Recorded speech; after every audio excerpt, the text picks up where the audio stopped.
Good afternoon, everyone. Thank you for joining us today. My name is Diane Sabatino. I'm the Acting Executive Assistant Commissioner for U.S. Customs and Border Protection, Office of Field Operations. And I'm joined by Ms. Tara Mulrooney, CTO and Vice President of Innovation at Edmonton International Airport. And very excited about the opportunity to talk with Tara today about the journey to secure and seamless travel and the roles that airlines, airports, and the federal government plays in bringing that innovation forward.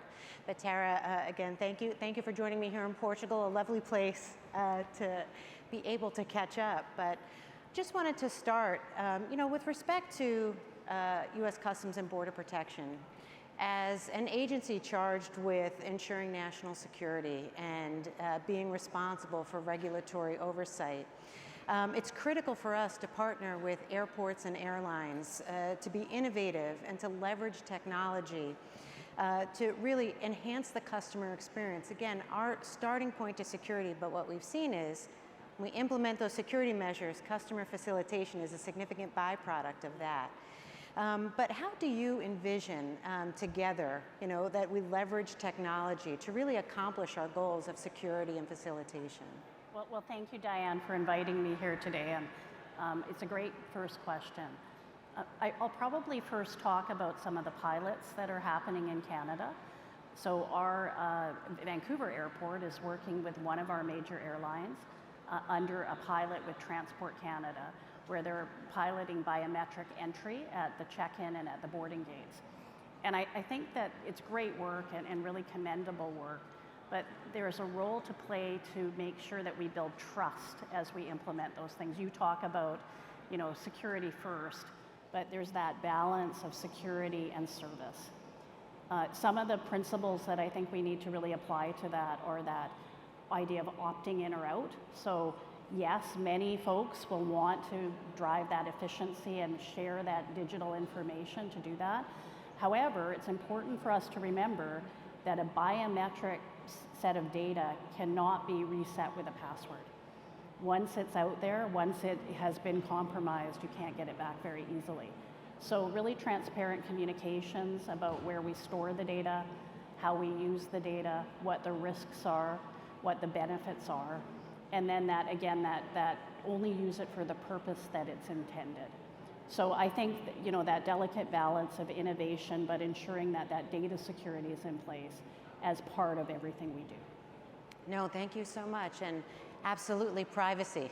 Yeah. Data protection has to be baked into the very beginning when we implement these programs. And not new to the use of biometrics in U.S. Customs and Border Protection, we implemented U.S. Visit using fingerprints back in 2004. But we have seen tremendous advancements in technology. Yes. And we have seen great success in the implementation of facial biometrics and how it, again, enhances security, but truly is meaningful to the facilitation, the customer travel, that touchless experience. Yes. But how do we, in partnership, right? We all have different roles and responsibilities, but how do we, in partnership, make sure that we're able to build upon that public trust and then maintain that public trust? Great point. Well, I think it's important to kind of break down what a biometric solution really is, right? Think about that architecture, and let's make sure that we modularize each of those components. So we have devices that actually capture or capture the information. We have algorithms that convert your image into pixels, right, or into numbers. We then have other algorithms that match, right? We have different collection and storage capability. And so when I think about partnership, I wonder about us creating that shared reference architecture across the ecosystem. So we're doing some work right now on data sharing in Canada with our regulators, our government agencies, airlines, and ourselves. And we really are focused on what are those principles and what does that architecture need to be? And then how do we avoid a monolithic system? Because we need to keep this thing current. We need to make sure we're applying those security updates. We're taking advantage of new technology as it evolves. So by modularizing it, we can certify each component. Perhaps ownership is different by component, As an example, the compliance for the algorithm, the matching algorithm, I believe should sit with the government. Because again, they have access to the passport data already, they have that, so why wouldn't Customs and Border Services be that matching piece of the architecture? Airports may be the collection of that information. Airlines may be the collection of the selfie at the check-in process. So I think it's a shared architecture that can really make it a collaborative and effective system. No, and that's a great point. Again, the responsibilities, the roles and responsibilities really well defined in that framework. And just to touch on, we noted the protests outside earlier today. Something that is not unfamiliar to you in the world that you worked in prior to aviation, in energy.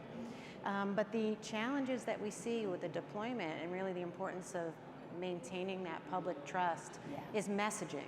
Yes. And making sure people understand, and because sometimes they see one face or the particular agency. How do we engage to make sure that that messaging is out there about the responsible business use cases? I love that question. I've seen some great work from our government, from the US government, but I haven't yet seen a really collaborative communication plan. So, to me, that shared messaging and really perhaps a commitment to that set of principles, that trust framework before we deploy. And I think we also have to be ready to, again, allow people to opt in or out. Some people will be more comfortable. Canadians, we trust our institutions in general, but we're nervous about our personal privacy. I think in the US, people are more open to leverage technology, but those cultural nuances within a global context are important. And then, as well, as changes occur, again, that constant communication. If we advance a piece of that solution, if we change the technology behind it, and make sure there's third-party validation and that we publish those reports, right? The compliance, the standards, perhaps third-party audits of control frameworks that we're using. I think giving information to the public is a critical part of that trust. Transparency is key. Total transparency. And how do we message? How do we, because I think the average traveler, right, isn't necessarily thinking about the data retention, the storage, all of the meaningfulness that we scrub and dig into on a daily basis, and then evaluating the processes. But as far as collectively and collaboratively, in terms of that messaging, certainly forums like the World Aviation Festival and making sure our partners are informed. But what do you think the key avenues are to inform the public? I think it's about that privacy is a balance between that and efficiency. That the reasons we're doing this is to allow folks to take advantage of greater efficiency, but that they're not forced to. I think that's really, really important. And then frankly, we do have to educate folks about what sharing that information really is. In healthcare, I did consulting in healthcare many, many years ago, and they created a really interesting concept, which was a unique lifetime identifier. And so that private health information was actually never shared, but the health identifier was. And so perhaps, again, when we think about this reference architecture, could we create that kind of concept to further protect the data and not expose it to multiple stakeholders in the ecosystem? Because right now, some of the pilots I'm seeing are creating a lot of complexity for managing that identity information. And so I think we need to constantly use continuous improvement and talk about how we're always willing to take that feedback and look at new and improved ways to do things. Oh, absolutely. I think shying away from criticism is something, it's just not an opportunity for us. We absolutely have to hit it head on. And frankly, the feedback, to your point, I think very important for us because again, it helps us hold ourselves accountable. Certainly we're accountable to the public and to all of the stakeholders throughout the travel continuum. Absolutely. And you mentioned the pilots. What do you see as the next phase now? What's the next evolution for us now that we have gotten some of these initiatives? Well, what I'd love to see is rather than those individual identity managers, whether it's an airline or a border agency, that we think about a shared service provider for that. Wouldn't it be great if we invested in one identity platform that had all the controls and all of the security we needed, and then all of the different ecosystem players could take advantage of that platform. So, you know, we think of the obvious things, the check-in and the gating, but in an airport, we think about our parking environment. So could our biometric identity be used to open that gate? No more tickets, no more intercoms at the parking areas, right? So I think if we could share that platform and invest together, that would be a real cost savings and greater efficiency. Well, I'm not putting the airports on the hook for that. Yeah, don't promise that yet. No, it is a good segue into, and I know we're going quickly through the time, but and I think it's kind of a big question. But you know, the airports playing such a critical role in the ecosystem, the movement, the facilitation of the travelers, the physical infrastructure, a huge piece of that ecosystem. But we all have a role in it. Yes. Every single one of us, every solution that we come up with could potentially be creating a problem for someone else in that ecosystem.